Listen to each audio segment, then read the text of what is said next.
Welcome to Have You Read It, the channel where we bring books to life, one summary at a time. Today, we're exploring Richard Overy's thought-provoking book, Why War? This book tackles one of humanity's most enduring and perplexing questions.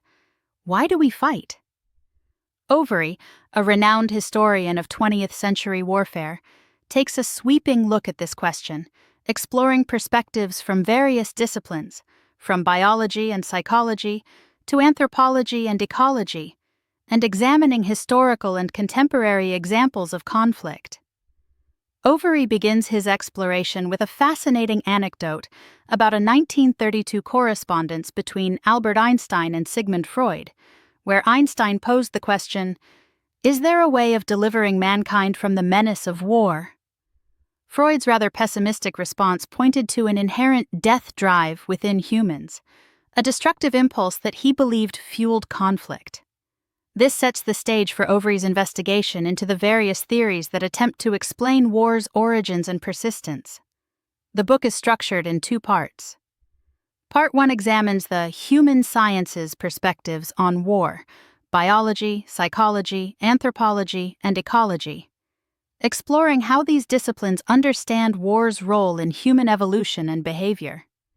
Part 2 shifts focus to the proactive explanations, examining 4 key motivators for warfare: resources, belief, power, and security.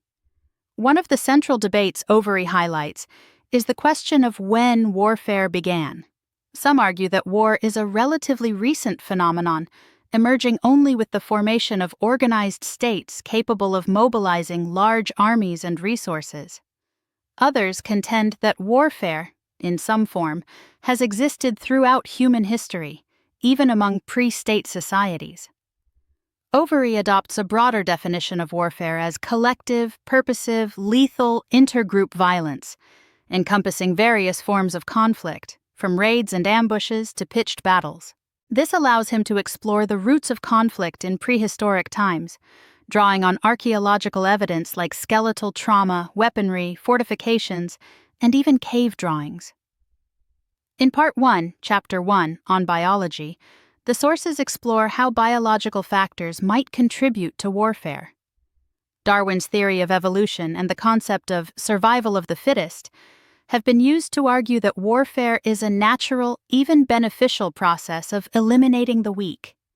This view, however, is challenged by the concept of inclusive fitness, which suggests that cooperation and altruism within kin groups can be just as important for survival. Chimpanzee behavior, with its instances of intergroup violence, is often cited as an analogy for early human conflict. However, Overy cautions against drawing overly simplistic comparisons, emphasizing the unique cognitive abilities and cultural development that differentiate humans from other primates. He also highlights the idea of biological cultural coevolution, where biological predispositions and cultural practices interact to shape human behavior, including warfare. Chapter 2, on psychology, examines the psychological factors that might make humans prone to warfare. Psychoanalytic theories, particularly Freud's Oedipus complex and Kleinian theories of infant aggression, suggest that early childhood experiences can shape adult aggression. While these theories offer intriguing insights, Overy points out the limitations of applying psychoanalytic concepts to explain large-scale social phenomena like war. He then turns to evolutionary psychology and the male warrior hypothesis, which posits an evolved psychological adaptation for coalitional violence among men. This hypothesis suggests that men are more likely to form coalitions for warfare because it has historically provided benefits like increased access to resources and mates. Overy acknowledges that evidence for this hypothesis is difficult to establish definitively, but emphasizes its consistency with evolutionary theory and ethnographic studies of tribal communities. The chapter also explores social psychology, particularly the concept of friend or foe, and the role of dehumanization in justifying violence against the other. Studies on in-group bias and out-group hostility offer insights into how groups define their identities and justify violence against those who don't belong. The role of followership and the ways leaders construct enemy images to cement in-group solidarity are also discussed, as exemplified by Nazi propaganda against Jews and Allied propaganda against the Japanese. Chapter 3 shifts to anthropology, exploring how warfare is understood as a cultural phenomenon. Overy discusses the long-standing debate in anthropology between those who view pre-state societies as peaceful and those who see warfare as a common feature. He critiques the romanticized notion of primeval pacifism and points to archaeological evidence of violence in prehistoric societies. The development of fortifications, weaponry, and warrior cultures suggests that warfare was far from unknown in pre-state times. Overy emphasizes the importance of understanding warfare within its specific cultural context, noting that different cultures have different rituals, beliefs, and practices surrounding war. He discusses examples like the Pueblo culture of North America, initially perceived as peaceful, but later revealed through archaeological evidence to have a history of violence and ritual massacres. He uses Rome and the Maya, two societies once thought to be relatively peaceful, as examples of how warfare can be deeply embedded in a culture's values, rituals, and social structures. Chapter 4 looks at the influence of ecology on warfare, examining the role of resource scarcity, environmental pressures, and climate change in driving conflict. The chapter begins with Malthus's theory that population growth can outstrip resources, leading to famine, disease, and war. The concept of land carrying capacity and how ecological crises can lead to competition and conflict are also discussed. Overy then explores how climate change, both long-term and short-term, can exacerbate resource scarcity and contribute to conflict. Examples like the collapse of the Chaco culture in North America and the conflict between nomadic tribes and the Han Chinese are used to illustrate the potential link between climate change and warfare. The chapter also touches on cannibalism as a possible response to extreme food stress and discusses the role of demographic regulation through warfare. Part 2 focuses on 4 key motivators for warfare: resources, belief, power, and security. Chapter 5 explores resources as a driver of conflict, noting that the desire to seize or control valuable resources has been a motive for war throughout history. Overy provides numerous examples, from Hitler's invasion of the Soviet Union to conflicts over minerals, trade routes, and slaves. He also examines the role of human beings as a resource, discussing slavery and the capture of captives for sacrifice. Overy cautions, however, against reducing all warfare to a simple quest for resources. He points out that while economic motives are often present, they are often intertwined with other factors, such as political ambitions, ideological goals, and security concerns. The chapter also looks at resource wars in the modern age, particularly conflicts over diamonds, oil, and other valuable commodities. Examples like the civil wars in Sierra Leone and Angola and the Bougainville insurgency are used to illustrate the complex relationship between resources and conflict.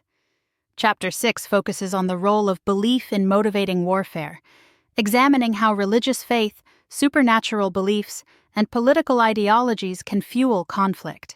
The chapter begins with the Crusades and the concept of holy war in both Christianity and Islam, highlighting how religious beliefs can justify violence against the other.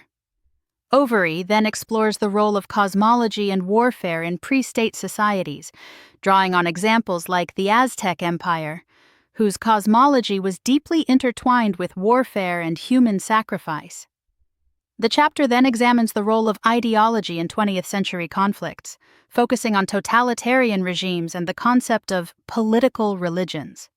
He contrasts these with the liberal internationalist ideology that framed the Allied war effort in World War II. The resurgence of Islamic militancy and the concept of jihad in the modern age are also discussed, highlighting how religious beliefs continue to be a powerful motivator for warfare. Chapter 7 examines power as a driving force in warfare, It begins with the example of the Roman Empire and its pursuit of imperium, the right to command. Overy argues that Rome's expansion wasn't simply defensive, but driven by a desire for power and dominance. He then explores the concept of hubristic power, where individual leaders, driven by personal ambition and a sense of destiny, wage war to expand their empires. Alexander the Great, Napoleon Bonaparte, and Adolf Hitler are used as prime examples of this phenomenon. Overy explores the cult of personality that often surrounds such leaders, and the dangers of unrestrained ambition. The chapter also examines power transitions between states and the idea of hegemonic wars, where rising powers challenge existing hegemons. The potential for conflict between the United States and China is discussed in this context. The final chapter of Part 2, Chapter 8, focuses on security as a motivator for war, exploring how the desire for security, or the perception of threat, can lead to conflict. Overy highlights the concept of the security dilemma, where one state's efforts to increase its security can inadvertently threaten other states, leading to a spiral of insecurity and potential conflict. The chapter discusses the significance of frontiers and borders as zones of insecurity and conflict, as well as how frontiers and boundaries mark a particular site of warfare. The development of fortifications, alliances, and other security measures can be seen as attempts to mitigate this dilemma, but they can also inadvertently exacerbate it. The role of misperception and miscalculation in leading to war is also discussed, as is the phenomenon of preventive war. The chapter concludes with a discussion of nuclear weapons and the concept of deterrence, and mentions briefly how cyber warfare and space wars affect modern security. In his conclusion, Overy reiterates the central argument that there is no single cause of war. Rather, warfare is a complex phenomenon driven by a combination of biological, psychological, cultural, ecological, material, and ideological factors. He challenges the notion that war is an aberration, arguing that it is a normal part of human history, and he emphasizes the importance of understanding the complex interplay of factors that contribute to conflict if we are to have any hope of mitigating its destructive consequences. The final pages examine predictions about the future of warfare, cyber war and space war, and find no evidence to suggest that war is about to disappear, which is why so much attention needs to be paid to the way it has evolved to affect the human story. Key takeaways from Why War. War is multi-causal. There's no single reason why wars happen. It's a complex interplay of various factors. Nature and nurture both play a role. Both our biological predispositions and our cultural environments shape our propensity for warfare. Security is a relative concept. The pursuit of security can paradoxically lead to greater insecurity and conflict. Beliefs can be powerful motivators. Religious faith, ideology, and even the belief in one's own exceptionalism can fuel conflict. Power is a double-edged sword. The desire for power can drive expansion and conflict, but it can also be a source of insecurity for others. Resources are often at stake.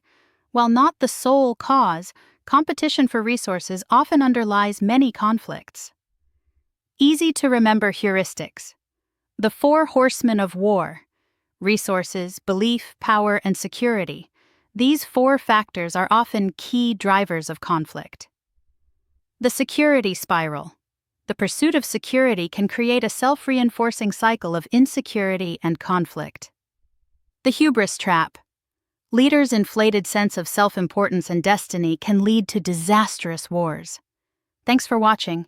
Make sure to give this video a thumbs up and hit that subscribe button so you never miss our next book dive.